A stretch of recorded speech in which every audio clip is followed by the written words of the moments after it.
2 avions, des rumeurs, et tout le Sahel en émoi. Que s'est-il vraiment passé au Bénin? Il suffit parfois de 2 appareils militaires français signalés sur un tarmac pour mettre le feu aux poudres, surtout quand la région vibre déjà au rythme des crises et des rivalités. Dès les premiers échos, l'affaire a enflé sur les réseaux sociaux.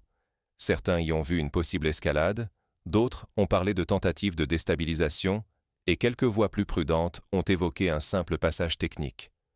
Mais voilà. À ce jour, aucune confirmation officielle n'atteste d'une opération militaire, ni du côté des autorités béninoises, ni du côté français. En réalité, il n'existe aucun rapport indépendant permettant de trancher. Pourtant, la rumeur s'est propagée, attisant la méfiance et accentuant la fragilité du climat politique régional. Ignorer ou mal interpréter ce genre de signaux, c'est courir le risque d'alimenter la défiance et d'encourager l'instabilité. Alors, pourquoi un déplacement aérien prend-il aujourd'hui autant d'ampleur? Pour le comprendre, il faut plonger dans le contexte régional explosif de l'Afrique de l'Ouest. Au Sahel, chaque avion devient suspect. Pourquoi? Le simple bruit d'un moteur dans le ciel peut aujourd'hui enflammer toute une région. Prenons l'exemple du Bénin. Ce pays, longtemps perçu comme un modèle de stabilité en Afrique de l'Ouest, se retrouve soudainement au cœur de toutes les tensions. Sa frontière avec le Niger, désormais dirigée par une junte militaire hostile à l'Occident, est devenue une ligne de fracture. Depuis le coup d'État à Niamey, les accusations fusent. Les nouveaux dirigeants nigériens, en rupture affichée avec la France, soupçonnent certains voisins, dont le Bénin, de collusion avec Paris ou même de manœuvres secrètes pour déstabiliser leur pays. Derrière cette méfiance, il y a la recomposition profonde des alliances. Le Niger, le Mali et le Burkina Faso se sont regroupés dans l'Alliance des États du Sahel, un bloc soudé par le rejet de l'influence française et la volonté de définir seuls leur sécurité. Résultat, tout mouvement militaire occidental, même isolé, est scruté, commenté, parfois exagéré sur les réseaux sociaux, et aussitôt perçu comme une menace ou une provocation.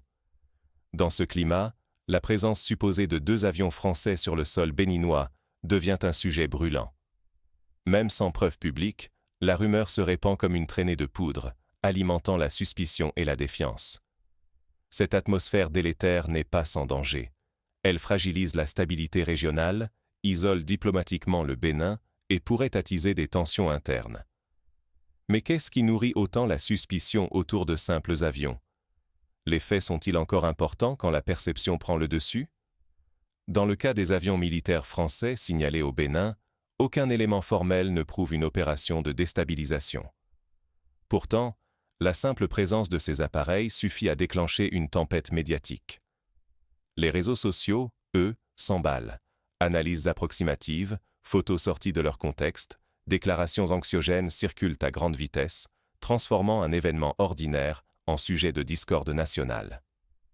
Dans ce climat, la réalité opérationnelle, un possible exercice conjoint ou une rotation logistique, passe rapidement au second plan. Ce qui compte désormais, c'est la manière dont l'information est perçue, partagée et instrumentalisée. Et c'est là que la zone grise devient un véritable terrain miné. Les mémoires coloniales restent vives, et chaque mouvement d'un partenaire occidental peut être interprété comme une menace à la souveraineté. La moindre rumeur se nourrit de discours sur l'ingérence, sur fond de compétition régionale et de défiance envers les anciennes puissances. Résultat, la perception politise le moindre fait, jusqu'à paralyser la coopération régionale.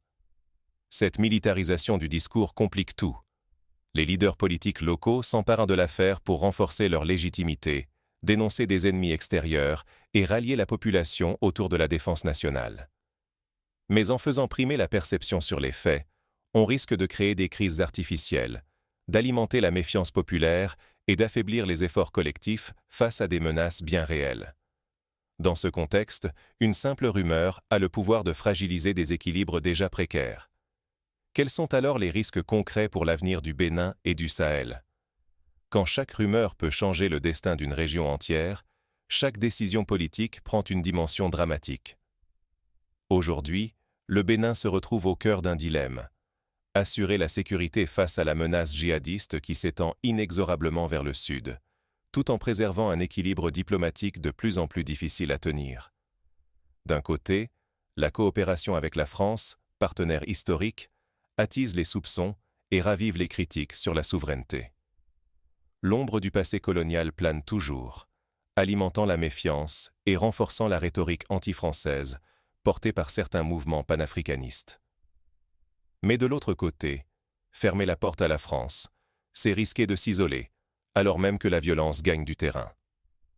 Dans ce climat tendu, le Bénin explore de nouveaux partenariats, notamment avec des acteurs comme la Russie, cherchant à diversifier ses appuis sans tomber dans une dépendance nouvelle. Pendant ce temps, la CEDEAO, autrefois pilier régional, vacille. Des retraits spectaculaires affaiblissent son autorité, favorisant la montée d'alliances alternatives ou de coalitions à géométrie variable. Cette recomposition diplomatique rend la coopération sécuritaire plus délicate et expose les États à des risques accrus. Une mauvaise décision, un message mal interprété, et la sanction, qu'elle soit politique, économique ou sécuritaire, peut tomber, laissant un pays vulnérable. Dans ce contexte, le poids des perceptions et des rumeurs devient central. Une simple image, une vidéo sortie de son contexte, et la réalité bascule. Alors, comment éviter que la prochaine crise ne soit déclenchée? Par une simple rumeur. La gestion des perceptions, nouvelle arme de stabilisation. Dans un contexte où la moindre rumeur peut s'enflammer en crise, il est crucial de rappeler que la transparence et la communication officielle restent nos meilleurs boucliers. Plutôt que de laisser les réseaux sociaux dicter la réalité, les autorités doivent régulièrement informer sur la présence et le rôle précis de leurs partenaires militaires. Expliquer, contextualiser, dialoguer. C'est ainsi qu'on désamorce les tensions. Trop souvent, le silence ou l'ambiguïté nourrissent la méfiance et laissent place à la surinterprétation. Il faut aussi rappeler que la coopération militaire, dans la majorité des cas, répond d'abord à un besoin technique. Former, soutenir, partager des renseignements face à des menaces bien réelles. Mais tant que la violence perdure et que les fractures politiques restent vives, chaque incident, même anodin, risque de se transformer en crise majeure. La clé pour éviter cette spirale? Construire la crédibilité par des faits, pas par des spéculations. Car au final, soit l'information renforce la stabilité et la confiance, soit elle alimente la désinformation et la discorde.